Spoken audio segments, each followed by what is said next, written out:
If you would like to send your Canva presentation in Gmail, today's video I'm going to show you how you can do it. So first thing first, launch your browser.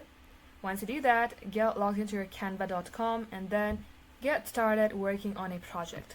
If you already have a project, you have to download this. For that, click on the share button on your top right, click on download, and under file type, even though it's suggested for PNG, you have to scroll below and select PPTX, which is for Microsoft PowerPoint document. Now pages 1 to 6 will be selected and downloaded. Click on download and wait for this to get downloaded in your file explorer. Once this has been downloaded, you will see it right here. Now let's go ahead and compose an email. For that, on the next tab, launch your email.